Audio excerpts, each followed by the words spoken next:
kurš nebija piesieta mantu, viņš to mantu paņēma, jo tā mantai visiem pieder. Tā iestāstīts, ka tā manta visiem pieder, katrs var to mantu ņemt. Tātad viņiem nebija pat bailes, ka viņu pieķersit, ka tā zakšana ir. Zakšana tāda neeksistē. Skolās arī tad nemāc, kāda zakšanas, tādu vārdu nedrīkst pat lietot lāga.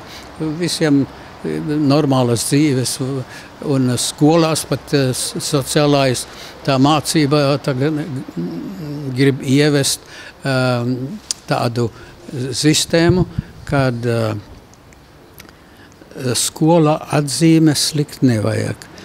Skolnieki iziet skolu, skolotāji redz, kurš tiek uz priekšu un viņi paši tiek, jo, ka mēs atzīmes liekam, mēs jau to cilvēku degradējam.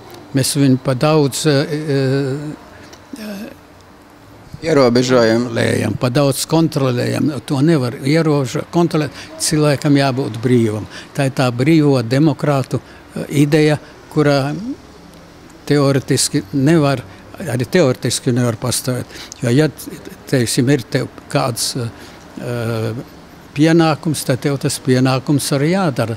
Un tu to nevari kaut ko darīt, ko tu gribi, bet tev jāskatās, vai tu ar savu darbu tam kaimiņam netraucē, vai tu ar savu skaļumu kaimiņu netraucē, vai tu ar savām kaut kādām nezolīdām lietām māci bērnus. Tas nav tas pareizais gājiens. Tā kā viens skolnieks atnāk no skolas, papa, zini ko, man skolotājs šodien teica, ka mums mājās nav jāstrādā, un to, ko mēs skolā iemācījāmies, tad mums arī pietiek tā paša. Tātad skolā jau skolotāji tādi ir, kur jau sabojā bērnu, pastāstot viņam lietas, kuras bērns nemaz nebūtu domājis, nebūtu darījis. Bet ja skolotājs saka, tad viņš tagad vecākiem neklausa, vecākiem nav nekāda teikšana iznāk pa bērniem. Un mana meita ir, es saku, paps strādā, mamma strādā, tev arī jāstrādā. Mūsu skolā tas teica, bērniem nav jāstrādā. Es saku, bet tev jāpalīdz galdu uzklāt, galdu novākt. Mūsu mamma jāstrādā, papam jāstrādā, tev jāpalīdz viņiem to darīt. Tev tak šeit gribās, tu nāc pie galda. Tad tev arī traukus jāpalīdz uz virtuvi aiznes un tā tālāk. Tas viņiem jauns kaut kas bija, bet tomēr pretī nerunāja, tad tu iemācījās. Tāpat naudu teiksim, taupīt, katru sākumā 10 centīmus deva nedēļā, tad 20, un tad viņas to sakrāja to naudu, tad nopēr to, ko viņas gribēja atkal. Es teicu, labi, tas ir skaisti, bet ja tu gribi vairāk sakrāt, krāj veselu gadu, un gada beigās, ja tu būsi sakrājusi, teiksim, 100 latus, es tev vēl 100 iedošu klāt, un tu varēsi kaut ko skaistu lielāku, kaut ko nopirkt. Viņas tik priecīgi bija, krāja to naudu. Viņas negāja tur pie kioskiem, bombonkas un šo to ēst. Viņas krāja naudu un daudz ko pa to laiku.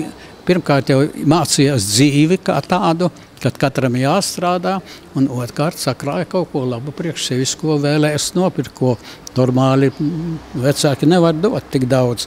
Bet tā viņi palīdzēt var un māca reizē to lietu.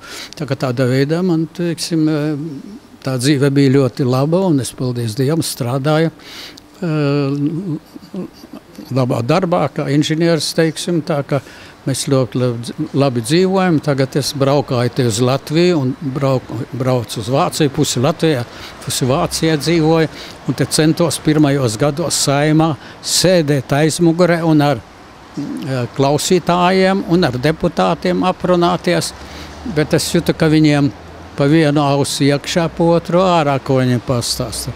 Un tad es vienu ar Repšes kungu satiku, tā viņš mani uzmeklēja Vācijā, es ielūdzu viņu pusdienās, paēdām pusdienas, aprunājamies. Es jūtu, ka viņš ļoti spēcīgi, tas vēl pirms Latvijas brīvības vēl Krievi vēl te valdīja. Tā kā viņš jau mani kaut kā dabūja zināt, ka es tur strādāju, un pa Vāciju braukādams pie manis arī iegriezās. Tā mums tā pazīšanās radās, un tā kā viņš te bija bankas direktors, tad es pie viņa aizgāju, saku, kāpēc jūs nedarat tā, kā Vācijā to taisīja. Jums te ir tukšas bankas. Vācijā bankas pilnas ar naudu bija. Kā tad to var darīt? Nu, es viņam izstāstīju, kad vajag slēgt līgumus, katrs, kurš grib auto pirkt, katrs, kurš grib māju būvēt, noslēdz ar banku līgumu. Un tā līguma pamatu viņš katru mēnesi iedod tur savus 50 latus, ja teiksim, markas. Un viņš gada laikā viņš sakrāja, zināmu skaitu, 1600, ja viņš sakrāja, tad valdība viņam piemaksā 400 klāt pie tās naudas. Un tā viņš dabūja pa 5 gadiem, viņš sakrāja lielu naudu un var tiešām nopirkt vai no dzīvokļu, vai zemes gabalu, vai kaut ko tādu nopirkt un tikt uz priekšu. Un tad Repšes kungs saka man, vai tad nevarētu atvest no bankām kādus dokumentus, kā to var darīt, kādi tie dokumenti ir, kādi līgumi jāslēdz. Nu, labi, nākošais braucot šurp atvedu no bankām dokumentus, iedodu viņam, ja viņš priecīgs, man apdāvina, tur bankas grāmatas iedot un šo un tā mēs tā labi teiksim, sapratām viens otru. Tad es atbraucu vēl pēc gada, saku, nu kā tad iet ar to naudas krāšanu un valdība nepiekrīt, neļauj man tā darīt. Un ar to viņš rokas viņam sasiets, viņš kā bankas direktors te var rīkoties tā. Līgums te var slēgt un neko nevar darīt, jo tā bankas ir tukšas Latvijā. Sakiet, lūdzu, vienkārši jums ir fantastiska dzīves pieredze. Jūs vēl ilgi būsiet Latvijā, ja nu kādam liekas, kad gribētos drusku pakonsultēties, kāds ir šī dzīves pieredze, cik ilgi jūs vēl būsiet Latvijā un kā jūs var atrast? Latvijā es nebūšu ilgi, es būšu vēl līdz kādai 25. Septembrim. Bet es jau, teiksim, agrāk es braucu tā 1 mēnesi apmēram, te dzīvoju mēnesi Vācijā, tā ka es ar daudziem esmu runājis un daudziem stāstījis, bet man apnikās tos deputātus vai apmācīt. Audzināt, jā. Viņi vienkārši neticam. Tad vienreiz, kad es stāstu viņiem, tas pašos sākumos bija, nu, ko tu man stāsti? Tu taču esi kapitalists, mēs esam demokrāti, mēs savādāk domājam, kā. Es biju kapitalists, kā es rietumos dzīvoju, kā es pratu pareizi saimniekot, ja tad tas ir kapitalists, a viņi ir demokrati te Latvijā. Jā, nu tā nu viņš mums ir, jāsaka, bet nu jāsaka, bija ļoti interesants saruna ar jums, tātad es domāju, ka Kristīgo demokrātu savienības birojā jūs taču sameklēt varētu, vismaz jūsu kontakts, ja kādam būs interesi. Paldies, lai jums veicās, nu un ko, gaidām atkal ciemos, un tad jau acīm redzot, jūs taču uz vēlēšanām droši vien iesiet. Es droši iešu, es visās vēlēšanās te piedalos, jo man Latvijas pasē, es braukāju te savām mājām, tik man ģimene tur dzīvo, jo tur tagad izskolojušies darbā un tā tālāk. Un Latvijā manā meita zobārste atbrauca Latvijā, sākumā tie zobārsti gribēja viņu sadarboties, tad vēlāk pārdomā, jā, tad tie pacienti skries pie viņas un šiem nebūs pacientu. Tad beigās atrāvās, tā ka nepieņēma, bet viņa arī neko daudz necīnījās, palikās Vācijā strādāt. Nekas, mēs jau gan pacīnīsimies. Es jums varu tā pateikt, jūs mano vārds Atis Homka, jūs varat Kristīgodam priekšniecei pajautāt, viņai zina manu adresi un telefonu, tā ka tur jūs varēsiet dabūt. Jā. Paldies, paldies, lai jums veicās, paldies par sarunu, visu labu!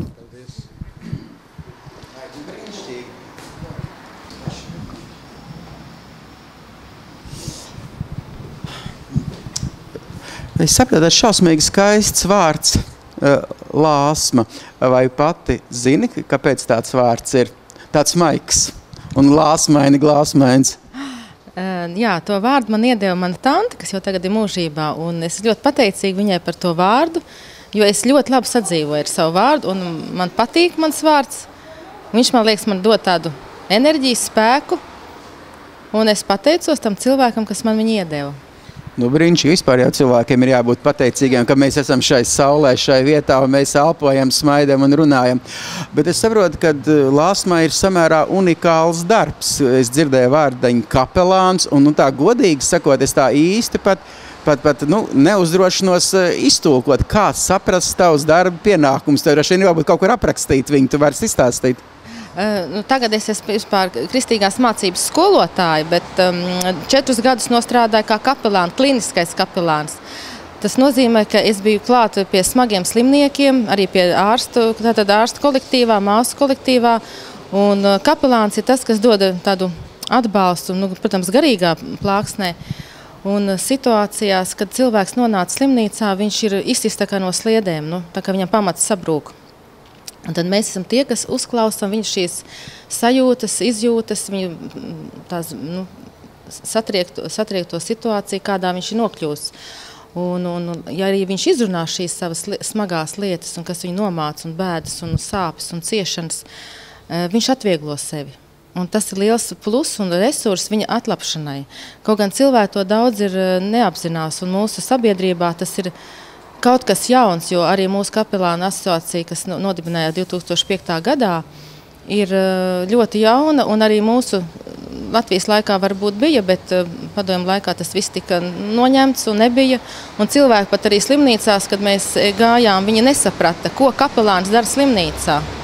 Un tas bija tiešām ļoti ar tādu, mēs gājām izglītot. Mums jāizglīto sabiedrība, paši ārsti, un arī paši slimnieki, lai viņi saprastu, ko tad mēs tur darām. Un mūsu uzdevums kapelānu, kaut es tagad nestrādāju tieši, bet es tomēr uzskatu sev arī par kapelānu, jo arī tur, kur es tagad esmu, arī par neredzīgiem bērniem un arī skolā, kur es mācu kristīgo mācību, tāpat es uzklausu tos bērniņus, reizēm viņi pienāk klāt un kaut ko tādu grib izrunāt, izstāstīt savu bēdu vai kaut kādas ciešanas vai kaut kas viņu nomāca. Un arī tur es jūtos kā kapelāna, kā kristīgās mācības skolotāja. Un es jūtu, ka es esmu tādā vietā, kur es esmu. Dalīties ar bēdām, tā ir smaga lieta, bet kā ir dalīties ar prieku? Ar to arī var? Noteikti, un arī prieku dalās. Bet tā kā slimnīcās tomēr nonāk cilvēki, kas ir nonākuši ar savu sāpi, ar savām ciešanām. Un tad viņš, protams, dalās ar tām sāpēm, bet arī ar prieku. Ir cilvēki, kas dalās ar prieku. Tas arī brīnišķīgi. Tas ir labāk. Protams, būtu ļoti priecīgi, ja mums vispār cilvēkiem nebūs šīs ciešanas, bet šī zemē viņas ir uz šīs planētas. Bet līdz ar to cilvēkam vai nav tā, ka iekšpusē ir jāsaka cita bēdas, citas sāpes, citas distresi, ir jāsavāc sevi, un vai tad Lāsma nepārvēršās par tādu ciešanu trauku? Nē, ļoti labs jautājums. Katrā ziņā nē. To man arī daudz ir uzdevuši, arī strādājot slimnīcā, vai ārsti, vai māsiņas, vai arī vienkārši paši pacienti. Viņi, mums kapelāniem viņi prasa arī, kā jūs to varat izturēt, šīs ciešanas, ka mums stāsta, vai pārdzīvojums, vai nesaprašanu. Ir lieta tāda, ka tā ir tāda harizma. Tāpat kā ārsts vai mācītājs, tas ir aicinājums. Tas ir viennozīmīgi aicinājums, tāpat žurnalistikā. Nevar strādāt cilvēks, kurš nemīl to, ko dara. Un spēku šajā jomā, kā kapelāni, mums dod tomēr augstākais spēks ir Dievs, mūsu Tēvs, kas dod šo spēku, jo mēs arī pārstāvam. Ko tad mēs darām slimnīcā? Kā institūcija mēs pārstāvam baznīcu. Un to jau kapelāns vārdiņš nozīmē arī armijai kapelāns, ir cietumos kapelāni, ja? Un viņi jau pārstāv šo institūciju kā baznīcu, un nevajag teikt, ka es esmu, nāk no ielas kaut kā vienkārši. Viņi jau zina, ka es ieju vai palātā, vai piemēram, armijā. Arī armijas cilvēki grib uzrunāt, kas brauc līdz uz Afganistānu, ja, vai armijas daļās kapelāni. Viņi zina, ka viņi iet pie cilvēka, kurš ir tomēr attiecībās ar dzīvo Dievu. Lūk, tas dod spēku. Attiecības ar Dievu un spēks, tādas nopietnas lietas. Bet acīm redzot, ir ceļš uz Kristīgo demokrātu savienību, arī ir kaut kāds ceļš, un tas arī ir kaut kāds vai spēka atdošanas vai spēka pieņemšanas punkts. Noteikti. Tā kā Kristīgā demokrāta savienība, un es tā saprotu, ka mēs visi esam kristieši, kas tomēr pamatā ir augstākais, kas mums dod to spēku un izturēt un iet cauri šiem pārbaudījumiem arī politikā, ir Dieva spēks, kas bez tā jau neko nevar, bet daudz cilvēku to neapzinās savā, tas tika noņemts. Arī kā kapelāni es sapratu, cilvēkiem tika noņemts tajā padomju laikā šis dievišķais spēks, ko mums mācīja. Man pašai mācīja skolā, ka Dieva nav, uz baznīcu iet nedrīkst, un nevajag iet, un tā mēs dzīvojam kaut kādā, protams, bija ģimenes, kur tās vērtības tika akceptēts un tika paklusot, tas viss tiek bērnam mācīts. Bet skaļi izrunāt, kad es ticu Dievam un es eju uz baznīcu, to skolā taču aizliedza. Un tas ir tas, ko mūsu partijā visi mēs esam, ar Dieva spēku, un mēs darbojamies. Jūs saka, tu jau teiksi, lai Dievs to dara. Nē, Dievs mums dod spēku darīt šiet lietas uz zemes.